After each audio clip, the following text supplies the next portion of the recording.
Assalamualaikum warahmatullahi wabarakatuh. Hai semuanya, apa kabar kalian hari ini? Semoga kita semuanya berada dalam keadaan sehat walafiat, tiada aral melintang.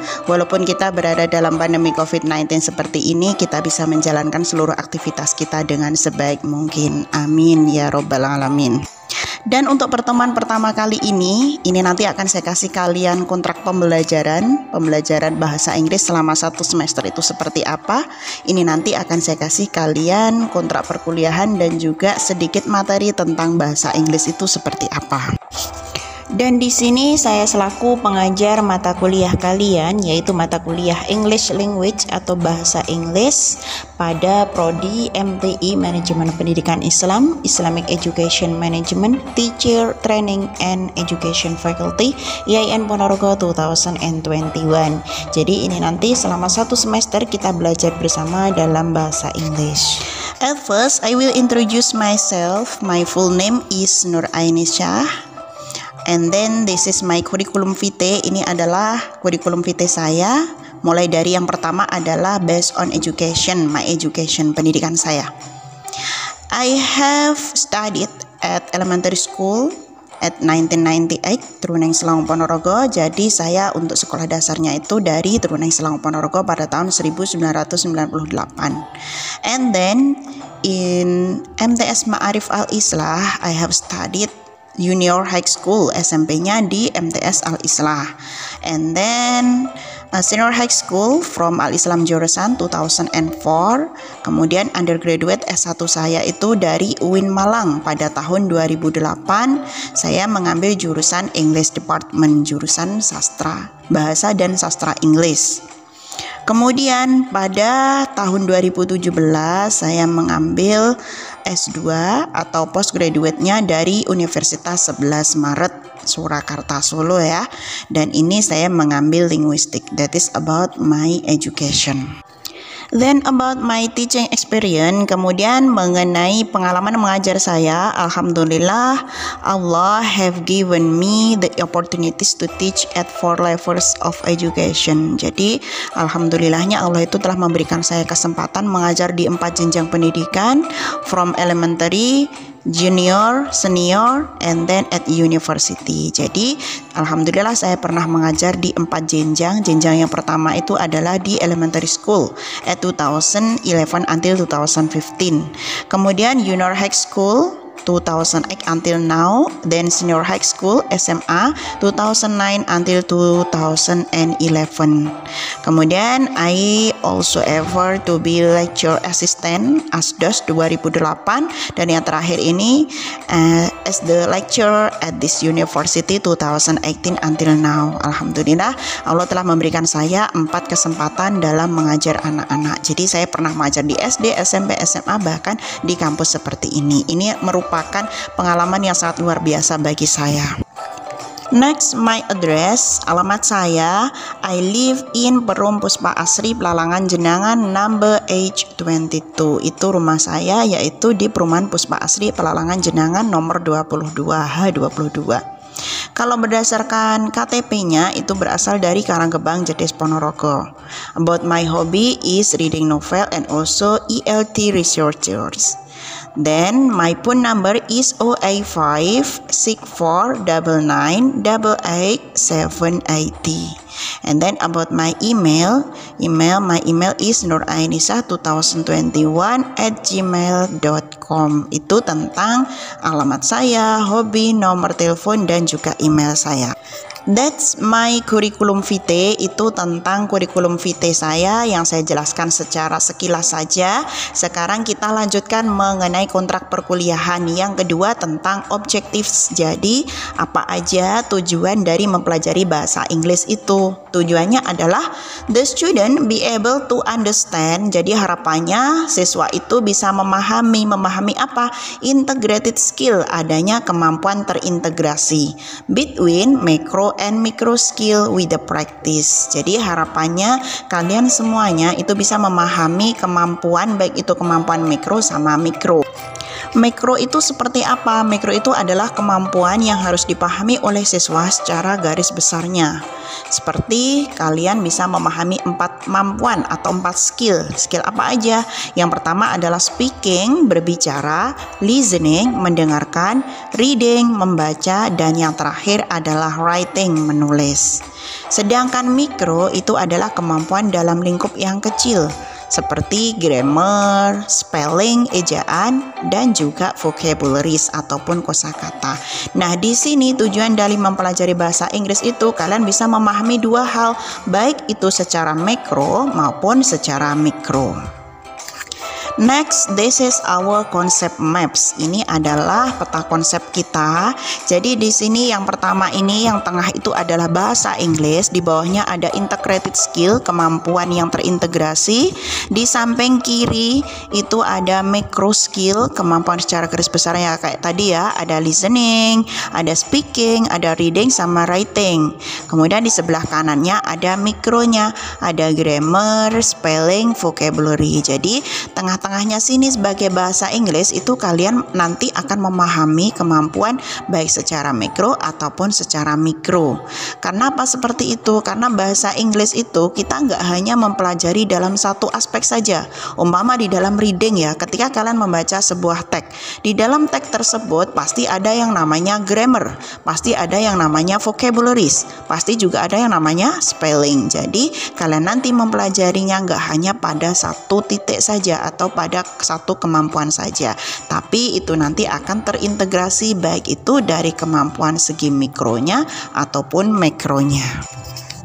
Next, about our materials. Apa aja yang akan kita pelajari atau bab-bab bahasan apa aja? Yang pertama makro, yang kedua mikro, kemudian English material text-nya itu apa aja? Karena kalian di sini adalah program studinya, program studi PAI, Pendidikan Agama Islam, maka teksnya ini saya ambilkan dari hal-hal yang berbau keislaman. Seperti yang pertama adalah the core of religion practice of Islam. Yang kedua, the witness to faith. Yang ketiga, sholat, the second pillar of Islam. Kemudian zakat, the third pillar of Islam. Health benefit of fasting, berpuasa. Belief in Allah, percaya pada Tuhan. Angels, malaikat. Allah's book, kitabnya Allah, dan yang lain-lainnya. Jadi untuk teksnya, materinya itu nanti yang ada kaitannya dengan pendidikan agama Islam. Nanti di akhir juga saya kasih kalian bagaimana cara mengajarkan teaching and learning di dalam bahasa Inggris dalam pendidikan agama Islam itu sendiri. Then about our activities, apa aja aktivitas yang kita lakukan selama dalam 1 semester ini? Various kinds of exercises, individual or groups. Jadi ini nanti kalian bisa berlatih dengan menggunakan berbagai variasi seperti tugas secara individu, tugas kelompok, ada lagi midterm test, UTS, dan juga ada tentunya final test, tes akhir atau UAS-nya nanti juga ada. Jadi aktivitasnya nanti berdasarkan aktivitas, latihan keseharian, latihan secara individu, latihan secara grup, UTS sama UAS-nya itu juga tidak akan lupa dalam aktivitas kita selama 1 semester ini. Then about our evaluation, untuk penilaian kita dalam 1 semester ini berbagai macam. Itu ada poin-poinnya. Yang pertama dari class attendance, dari kehadiran kalian. Kehadiran kalian nanti nilainya poinnya itu ada 10%. Umpama kalian itu tidak hadirnya, udah kepotong 10%. Yang kedua adalah class work and participation, partisipasi dan juga tugas kelas itu adalah 15%. Kemudian assignment, tugas-tugasnya, poinnya ada 20%, midterm test 25%, dan yang terakhir adalah final test, itu 30%. Jadi untuk evaluasi penilaian kalian tidak hanya didasarkan pada UTS sama UAS saja, tapi ini ada beberapa poin, seperti kehadiran, partisipasi kelas, tugas-tugas, UTS, dan juga UAS. Then our source of teaching material, buku-bukunya apa aja? Any relevant materials. Jadi ada beberapa buku-buku yang relevan. Text from coursebook yang saya ambilkan dari buku-buku kursus, lectures, buku-buku perkuliahan, news, berita, dan buku-buku yang lainnya. Jadi untuk sumber belajarnya itu saya ambilkan dari beberapa macam, baik itu dari coursebook, lectures, news, etc. Next, about our material instruction. Ini ada beberapa materinya yang bisa kalian lakukan selama 1 semester ini. Pertemuan pertama apa aja, kemudian topiknya itu seperti apa. Ini yang pertama. Jadi untuk pertemuan pertama itu topiknya membahas tentang learning contract and English language background. Jadi untuk pertemuan pertama ini nanti kita membahas kontrak perkuliahan dan juga latar belakang bahasa Inggris. Saya sampaikan bahasa Inggris itu secara sekilasnya seperti apa. Then second meeting, pertemuan kedua, topiknya adalah speaking skill of describing things. Jadi nanti untuk pertemuan kedua ini kalian ada kemampuan berbicara, yaitu mendeskripsikan tentang sesuatu. Nanti saya kasih kalian sesuatu, entah itu gambar, entah itu benda, dan kalian mendeskripsikannya. Sedangkan untuk grammarnya adalah the article a, an, sama the. Seperti yang sudah saya sampaikan sebelumnya, dalam bahasa Inggris itu ada namanya integrated skill. Ada kemampuan yang terpadu, baik itu makro sama mikro. Maka di sini tiap-tiap topik itu saya kasih kalian grammar. And then third meeting, pertemuan ketiga, topik kalian adalah listening skill of basic science text. Nanti saya kasih listeningnya, kalian mencatat apa yang kalian dengarkan. Untuk grammarnya adalah the numbers in English, angka-angka dalam bahasa Inggris. Fourth meeting, pertemuan keempat, topiknya adalah educational management. Untuk grammarnya singular and plural noun. Pertemuan kelima, curriculum planning and development. Untuk grammarnya adalah reading decimals and fractions. Bagaimana cara membaca bilangan desimal dan juga fraction, bilangan pecahan. Kemudian pertemuan keenam, untuk topiknya adalah primary, secondary, and tertiary curriculum development. Untuk grammarnya pronouncing, percentages, and measurement. Bagaimana caranya kalian mengucapkan persen dan juga ukuran dalam bahasa Inggris. Then seven meeting, pertemuan ketujuh, topiknya adalah educational technology. Untuk grammarnya pronouncing, date, and year. Pertemuan ke-8, kalian nanti ada UTS, midterm test. Kemudian pertemuan ke-9, kalian topiknya adalah problems in educational administration. Untuk grammarnya model auxiliary verbs. Pertemuan ke-10, topiknya adalah the other problems in educational administration. Kemudian untuk grammarnya adalah simple present tense. Pertemuan ke-11, science and technology. Untuk grammarnya present continuous tense. Pertemuan ke-12, topiknya adalah teaching and learning. Untuk grammarnya adalah past tense. Kemudian pertemuan ke-13, topiknya adalah short history of teaching. Untuk grammarnya adalah descriptive text. Pertemuan ke-14 itu topiknya core religions of Islam. Kemudian untuk grammarnya adalah procedure text. Pertemuan ke-15 topiknya adalah 6 article of faith, sedangkan grammarnya adalah job application letter. Kenapa di sini saya cantumkan job application letter? Itu nanti kita akan belajar bagaimana caranya menulis surat lamaran pekerjaan dalam bahasa Inggris. Ini fungsinya apa? Yaitu digunakan untuk masa depan kalian, yaitu mencari pekerjaan, dan untuk surat lamarannya adalah menggunakan bahasa Inggris. Selanjutnya untuk pertemuan ke-16 atau pertemuan terakhir, tentunya nanti kalian ada namanya final test atau UTS. Itu tadi untuk kontrak perkuliahan yang sudah saya sampaikan. Sekarang kita menuju pada background of English. Seperti apakah latar belakang dari bahasa Inggris itu? Ini nanti akan saya kasih kalian sekilas saja, dan keuntungan kita mempelajari, pentingnya mempelajari bahasa Inggris ini nanti akan saya sampaikan di sini. What is English language? Seperti apakah bahasa Inggris itu? Ini nanti akan saya kasih kalian secara sekilas mengenai sejarah bahasa Inggris itu seperti apa.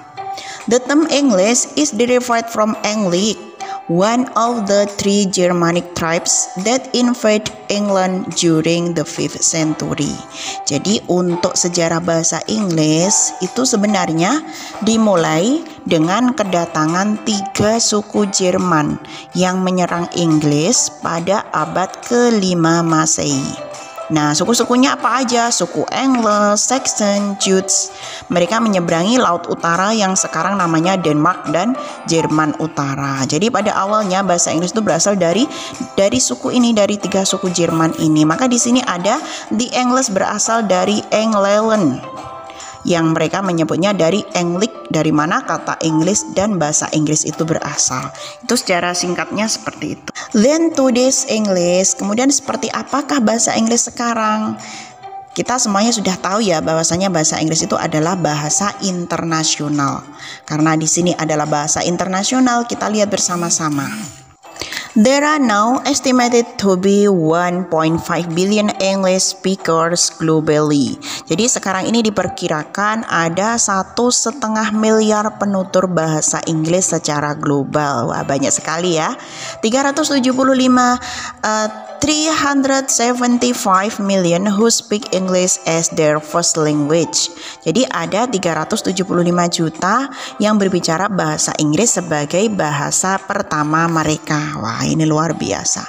And then 375 million as a second language. Ada 375 juta sebagai bahasa kedua dan 750 juta million who speak English as a foreign language. Ada 750 juta yang berbicara bahasa Inggris sebagai bahasa asing, termasuk kayak kita ya. Kita menggunakan bahasa Inggris itu sebagai bahasa asing. Jadi bahasa Inggris itu luar biasa sekarang itu penyebarannya. Maka namanya bahasa Inggris itu sebagai bahasa internasional kita.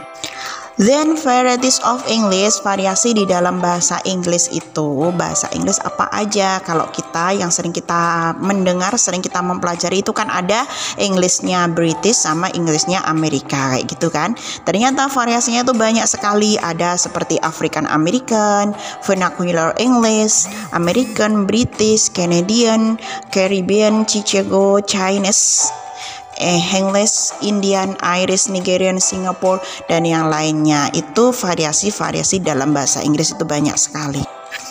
Tentunya di antara kita pasti ada yang bertanya, why we learn English? Kenapa kita belajar bahasa Inggris? Alasannya itu apa aja sih? Kenapa kita belajar bahasa Inggris? Bahasa Inggris yang pertama alasannya, English is the international common tongue. Jadi bahasa Inggris ini sebagai bahasa internasional. Yang namanya bahasa internasional tentunya digunakan di seluruh dunia itu sebagai bahasa Inggris.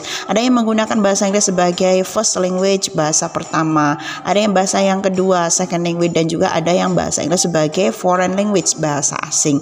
Kalau di Indonesia bahasa Inggris itu sebagai bahasa asing atau foreign language. Itu yang pertama. Number 2, because of education. Yang kedua adalah berdasarkan pendidikan. Kenapa seperti itu? Because it is the dominant language in the science. Most of the research and studies you find in any given scientific field will be written in it as well. Maksudnya seperti apa?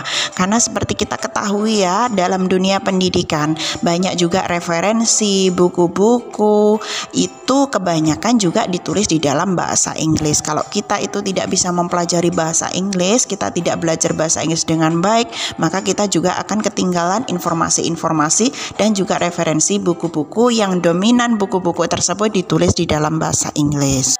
Dan number 3, internet and press. Jadi bahasa Inggris itu juga penting di dalam dunia internet dan juga press percetakan. Seperti newspaper, book, dan yang lainnya itu kebanyakan kan ditulis di dalam bahasa Inggris. Kalau kita tidak mempelajari bahasa Inggris dalam dunia internet dan juga dalam dunia percetakan, media massa, kita juga akan ketinggalan. Then number 4, travel and business. Dalam dunia travel dan juga bisnis, bahasa Inggris itu juga sangat berperan penting.